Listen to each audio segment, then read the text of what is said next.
আসসালামু আলাইকুম dear viewers, চলে আসলাম মুভি গল্প রিসোল্ডের ব্যাটল অফ এম্পায়ার মুভির দ্বিতীয় বা শেষ পর্বে। তোমরা যারা প্রথম পর্বটি দেখোনি তারা ডিসক্রিপশনের লিঙ্কে গিয়ে প্রথম পর্বটি দেখে আসতে পারো, তাহলে বুঝতে সুবিধা হবে। একটা লাইক দিয়ে সাবস্ক্রাইব করে ভিডিওটি দেখা শুরু করে দাও। তাহলে চলো শুরু করি। প্রথম পর্বের শেষের দিকে আমরা দেখেছিলাম বাইজেন্টাইন সম্রাট যখন জানতে পারে আরবান আলী তাদের হাত থেকে ছিটকে গেছে, তখন সে প্রচণ্ড রেগে যায়। আরও জানায় যে অটোমান মোরায় আক্রমণ করে তার ভাইকে মেরে ফেলেছে। সম্রাট কনস্ট্যান্টিন এই কথা শুনে প্রচণ্ড হতাশ হয়ে পড়ে।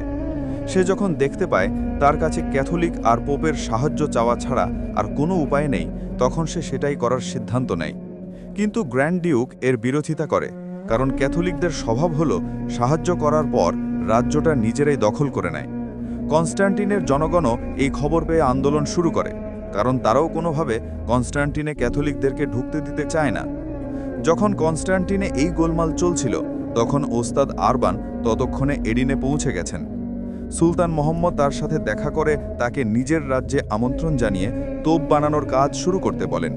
নির্দিষ্ট দিনে আল্লাহর কাছে দোয়া প্রার্থনা করার পর কারখানায় তোপ বানানোর কাজ শুরু হয়।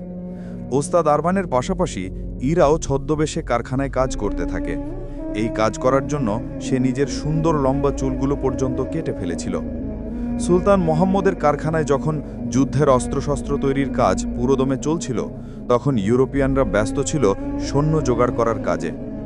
এর মধ্যে আবারও অটোম্যানরা নদীপথে অস্ট্রিয়ার এক জাহাজকে ডুবিয়ে দেওয়ার কারণে অস্ট্রিয়ার ডিউকও কনস্ট্যান্টিনেনকে সাহায্য করার জন্য সৈন্য পাঠানোর সিদ্ধান্ত নেয়। ভ্যাটিকানের পোপও তার পক্ষ থেকে কনস্ট্যান্টিনকে দূত পাঠিয়ে বলে যে যদি কনস্ট্যান্টিন তার রাজ্যে ক্যাথলিকদের জায়গা করে দেয়, তাহলে পোপও তাদের জন্য সেনাবাহিনী পাঠাতে প্রস্তুত। ফলে গ্র্যান্ড ডিউকের বিরোধিতার পরেও কনস্ট্যান্টিন তার রাজ্যে ক্যাথলিক ধর্ম প্রচারের অনুমতি দেবে বলে কথা দেয়। কিন্তু এর বিরুদ্ধে আবারও কনস্ট্যান্টিনোপলের অর্থোডক্স খ্রিস্টানরা প্রতিবাদ শুরু করলে কনস্ট্যান্টিন তাদের সৈন্য পাঠিয়ে দমন করে। এদিকে সুলতান মোহাম্মদের কাছে পাশা এসব খবর দেওয়ার পর তাকে অনুরোধ করে আরও একবার এই যুদ্ধে জড়ানোর আগে ভেবে দেখার জন্য। কিন্তু সুলতান তার নিজের সিদ্ধান্তে অটল থাকেন আর কারখানায় তোপ নির্মাণের কাজ দ্রুত শেষ করার নির্দেশ দেন। এদিকে দেখা যায় হাসান আর ইরা এই কয়েকদিনের পরিচয় একে অপরকে ভালোবেসে ফেলেছে। তাই কামান বানানোর কারখানায় সারাক্ষণ হাসান ইরার পাহারায় লেগে থাকত, তাকে যে কোনো ধরনের বিপদ আপদ থেকে রক্ষা করার জন্য। কামান বানানোর একদম শেষের দিকে একদিন হঠাৎ ডিউকের পাঠানো এক গুপ্তচরের ছুরি দিয়ে ওস্তাদ আরবান আলীকে মারতে যায়, কিন্তু সময় মতো তাকে দেখতে পেয়ে দ্রুত এসে ছুরির এক ঘাতেই তার গলা কেটে ফেলে। এই ঘটনার পর তারা তাদের তোপ বানানোর কাজ আরও দ্রুত গতিতে বাড়িয়ে দেয় এবং অবশেষে সুলতানের আদেশ মোতাবেক সমস্ত কামান এবং জাহাজ পুরোপুরি তৈরি হয়ে যায়। কামান আর অন্যান্য যুদ্ধের সরঞ্জাম পুরো প্রস্তুত হওয়ার পর সুলতান মোহাম্মদ নিজেও রাজকীয় এক যুদ্ধ সাজে অভিযানের নেতৃত্ব দেওয়ার জন্য তৈরি হতে থাকেন। রওনা দেওয়ার সময় তিনি তার ছোট শাহজাদা বাইজিদকে বুকে জড়িয়ে ধরেন। এরপর স্ত্রী গুলবারের কাছ থেকেও বিদায় নিয়ে তিনি ধীরে ধীরে রওনা দেন যুদ্ধের অভিযানের জন্য। এদিকে বাইজেন্টাইন সম্রাট তার সমস্ত দেশবাসীকে জানিয়ে দেয় তুর্কি তাদের উপরে হামলা করতে চলেছে। সমস্ত বাইজেন্টাইন সৈন্যরা একত্রিত হয়ে শুরু করে কনস্ট্যান্টিনোপলকে রক্ষা করার জন্য। দুই পক্ষের দুই সম্রাটই তাদের সব কমান্ডার আর পাশাদেরকে যুদ্ধের নিজ নিজ দায়িত্ব বুঝিয়ে দেন। নির্দিষ্ট দিনে বিরাট এক শূন্যবহর নিয়ে সুলতান মোহাম্মদ হাজির হন কনস্ট্যান্টিনোপলের শহর রক্ষা প্রাচীরের সামনে। যুদ্ধ শুরু হওয়ার আগে কনস্ট্যান্টিন এসে তাকে যুদ্ধক্ষেত্র থেকে চলে যেতে বলে, অন্যথায় প্রচুর রক্তপাত হবে বলে সে হুঁশিয়ারি দেয়। কিন্তু সুলতান মোহাম্মদ তাকে সাফ জানিয়ে দেন যে যতদিন নিজের বাবার অধরা কাজ সে পূরণ করতে না পারবে, ততদিন তিনি এখান থেকে পিছু উঠবেন না। তিনি আরও বলেন, তুমি চাইলেও আত্মসমর্পণ করতে পারো, তাতে বিনা রক্তপাতেই ঝামেলা শেষ হবে। কিন্তু দুই সম্রাটের মধ্যেই সন্ধি স্থাপন করার কোনো ইচ্ছে না থাকার কারণে শুরু হয়ে যায় সেই মহাযুদ্ধ। বিরাট বিরাট তামাঢোল বাজিয়ে যুদ্ধ শুরু করে। শুরুর পর সুলতানের পক্ষ থেকে কামান দিয়ে প্রথমে আক্রমণ করা হয়। বাইজেন্টাইনের প্রিন্স গুস্তিনিয়ানের অধীনে থাকা তীরন্দাজ বাহিনী সদর দরজার মুখ রক্ষা করার জন্য অবস্থান নিয়েছিল। সুলতানের তীরন্দাজরা সেদিকে তীরের বৃষ্টি চালালে তারা সবাই ঢাল নিয়ে বসে পড়ে, কিন্তু তারপরেও তীরের আঘাতে কনস্ট্যান্টিনের বেশ কিছু সৈন্য প্রাণ হারায়। এবার সুলতান মোহাম্মদ তার সেই বিশেষ কামান ব্যবহার করার জন্য আদেশ দেন। এই কামান ছিল সেই সময়কার সবচেয়ে ভয়ানক কামান, যা নিমিষেই কনস্ট্যান্টিনদের দেওয়াল চুরমার করতে থাকে। এই কামান যে এতটাই খতরনাক হবে তা যেন কনস্ট্যান্টিনোপলের সৈন্যরা কখনো স্বপ্নেও ভাবেনি। সেই কামান চালানোর কারণে কনস্ট্যান্টিনোপলের দরজার এক অংশ ব্যাপকভাবে ক্ষতি হয়।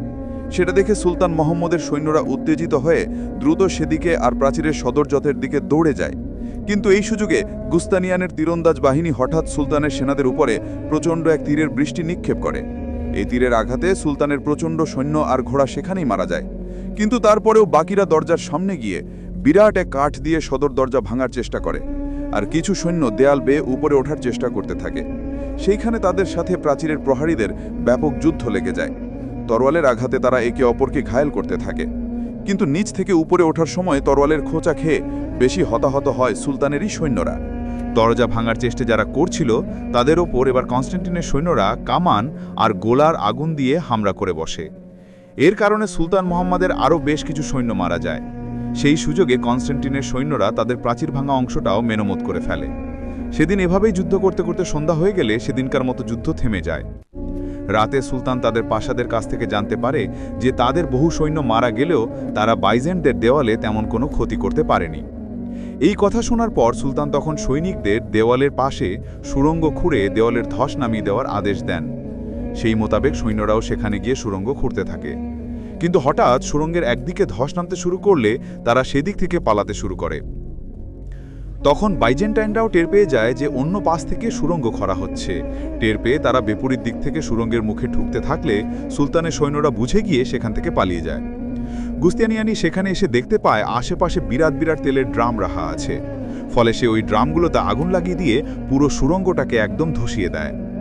সুড়ঙ্গ খোঁড়ার ব্যর্থ চেষ্টার পর সুলতান মোহাম্মদ হাসানকে তার বিশেষ তীরন্দাজদেরকে নিয়ে এবার জোরে সোরে হামলা করার নির্দেশ দেন। সুলতানের সৈনিকরা হাসাবের নেতৃত্বে এবার প্রাচীরের অনেক কাছে পৌঁছে যায়। কিন্তু গুস্তানিয়ানি তার বাহিনী নিয়ে নগরওয়াজ টাওয়ার উপর থেকে তাদের ওপরে তীর দিয়ে হামলা চালায়। এছাড়াও দেওয়ালের উপর থেকে তেল ঢেলে আগুন বাঁধা তীর মেরে সুলতানের বেশ কিছু সৈনিককে তারা পুড়িয়ে মারে। কিছু সৈনিক যদিও ভিতরে ঢুকতে পারে, কিন্তু তবুও তাদেরকে কনস্ট্যান্টিনরা শেষ করে দিতে থাকে। এদিকে প্রাচীরের একপাশে হাসান তখনও তীরন্দাজদেরকে নিয়ে হামলা করে যাচ্ছিল। গুস্তানিয়ানি হঠাৎ এক তীর নিয়ে এসে হাসানের দিকে নিক্ষেপ করলে সেটা হাসানের বুকে গিয়ে আঘাত করে। কিন্তু বর্ম পরে থাকার কারণে হাসান বেঁচে গেলেও সেদিনের মতন তার অনেক সৈন্য মারা গিয়ে তারা পিছু হটতে বাধ্য হয়। এই আক্রমণের পর 1 মাস পার হয়ে যায়, কিন্তু তখনও সুলতানের সৈনিকরা কনস্ট্যান্টিনোপলের কিছুই করতে পারেনি। উল্টো সুলতানদেরই অনেক ক্ষয়ক্ষতি হয়ে গেছে। আর ওদিকে কনস্ট্যান্টিনরা আনন্দে পার্টি করে বেড়াচ্ছে। এর ওপর পোপের কাছ থেকে সৈনিকের সাহায্য পাওয়ার প্রতিশ্রুতিও তারা পেয়ে যায়। এদিকে সুলতান মোহাম্মদের শিবিরে এর পুরোই উল্টো অবস্থা।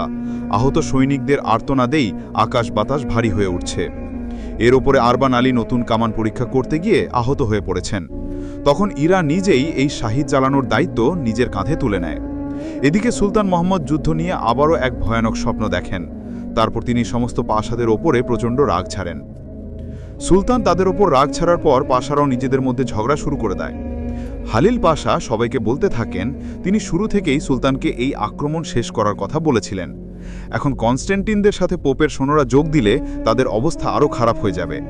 কিন্তু সুলতানের কাছের লোক জাহানুস তাকে বলে, যদি কেউ এখান থেকে পিছু হটার কথা বলে তাহলে তার শাস্তি হবে মৃত্যুদণ্ড। শুধু পাশা নয়, সৈনিকদের মধ্যেও যুদ্ধের পরিণতি নিয়ে সন্দেহ দেখা গেছে। একদিন এক সৈনিক ফিরে যাওয়ার জন্য সবাইকে উস্কাতে থাকে। হাসান গিয়ে তাকে মেরে ফেলে। আর সুলতান নিজেও যুদ্ধের এই অবস্থা দেখে মানসিকভাবে অনেক ভেঙে পড়েন। সুলতান মোহাম্মদ এতটাই হতাশ হয়ে পড়েছিলেন যে তিনি 2 দিন ধরে তার ছাউনি থেকেই বের হননি। এসব দেখে সৈনিকদের মনেও প্রচুর দ্বিধাদ্বন্দ্ব আর মনোবলের অভাব দেখা যায়। তখন পাশারা বাধ্য হয়ে সুলতানের পীর দরবেশ আকশেকে যুদ্ধের ময়দানে নিয়ে আসেন। আকশে এসে সুলতান মোহাম্মদকে জিজ্ঞেস করেন কেন তিনি এত হতাশ হয়ে বসে আছেন। সুলতান তখন বলেন 40 দিন ধরে তার ফৌজ এখানে আছে, অথচ তারা কিছুই করতে পারেনি, উল্টো প্রচুর তারা ক্ষতির সম্মুখীন হচ্ছেন। আকশে তখন সুলতানকে হজরত আবু আইয়ুবী আনসারী রাদিয়াল্লাহু তাআলা আনহুর কবরের সামনে নিয়ে যান, যেটা কনস্ট্যান্টিনদের কেল্লার খুব কাছেই ছিল। ইনি সেই বিখ্যাত সাহাবা যাকে আমরা মুভির শুরু সিনে দেখেছিলাম।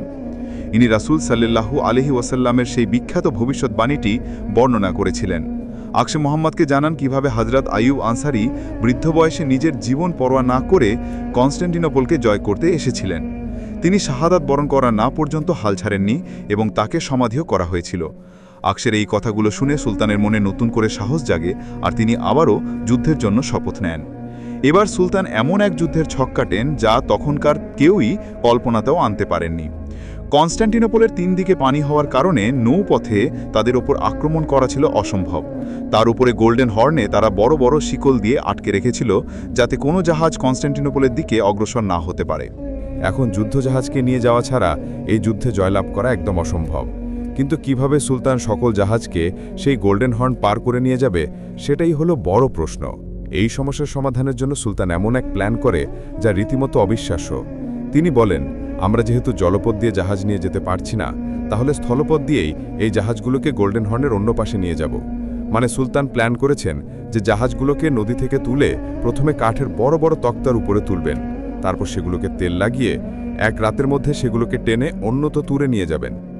জাস্ট চিন্তা করো, এই বুদ্ধি একমাত্র আল্লাহ ছাড়া কারোরই দেওয়ার ক্ষমতা নেই। এই মহাপ্ল্যান অনুসারে সবাই রাতের আধারে শুরু করে এক অসম্ভবকে সম্ভব করতে। পুরো রাত জুড়ে একদম নিঃশব্দে অটোমানরা প্রায় ৮০টি যুদ্ধজাহাজকে মাটির ওপর দিয়ে টেনে নিয়ে গিয়ে গোল্ডেন হর্ন পার করে ফেলে।